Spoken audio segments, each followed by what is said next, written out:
Halo semuanya, kembali lagi di channel Bedzabdiel, dan kali ini gue mau membahas suatu hal yang banyak orang pernah rasain, tapi jarang dibahas secara serius.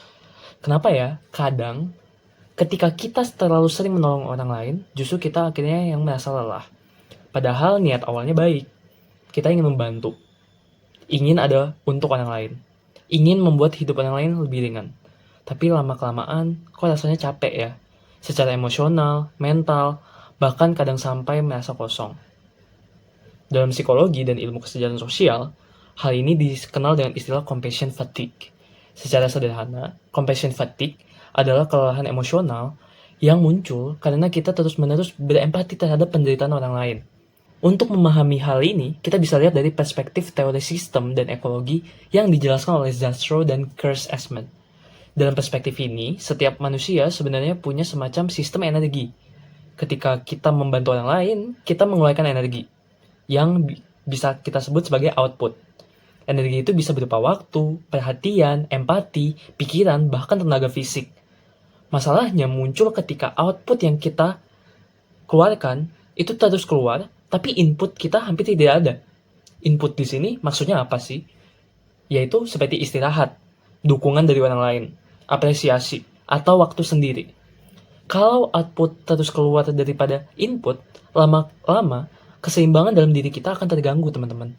Dalam teori ini, kita bisa menyebutnya yaitu homeostatis atau keseimbangan internal. Di titik inilah, kita mulai merasa kelelahan. Selain itu, juga ada konsep yang disebut sebagai role overload, di mana ini terjadi ketika seseorang merasa memiliki terlalu banyak peran sekaligus. Misalnya, ada seseorang yang harus menjadi anak yang baik, pasangan yang suportif, teman yang selalu ada, dan sekaligus orang yang selalu menolong banyak orang. Semua orang berharap kita kuat, sabar, dan selalu bersedia, dan selalu tersedia. Padahal sebagai manusia, kapasitas emosional kita juga ada batasnya, teman-teman.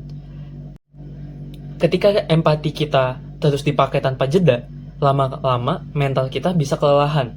Secara biologis, tubuh kita juga punya respon terhadap stres. Teori ini disebut sebagai General Adaptation Syndrome yang dijelaskan oleh Hans Selye.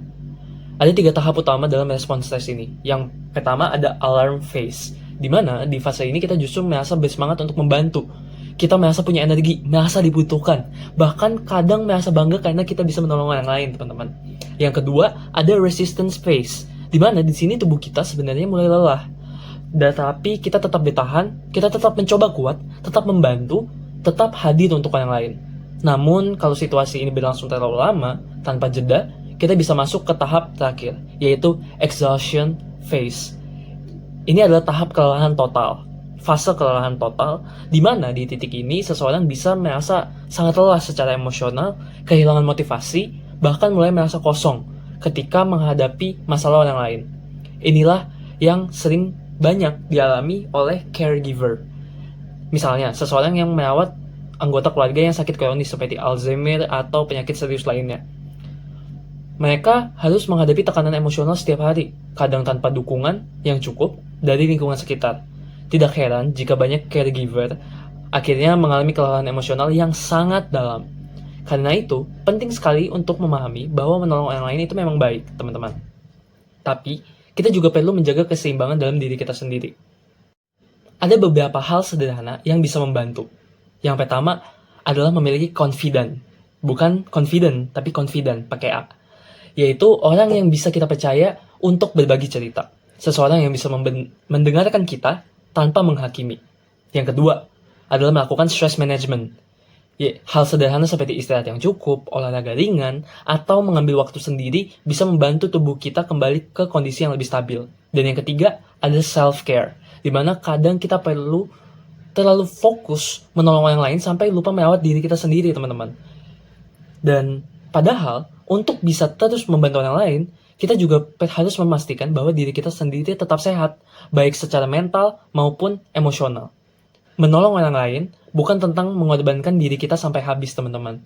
Justru menolong yang sehat adalah ketika kita bisa menjaga keseimbangan antara membantu orang lain dan merawat diri kita sendiri.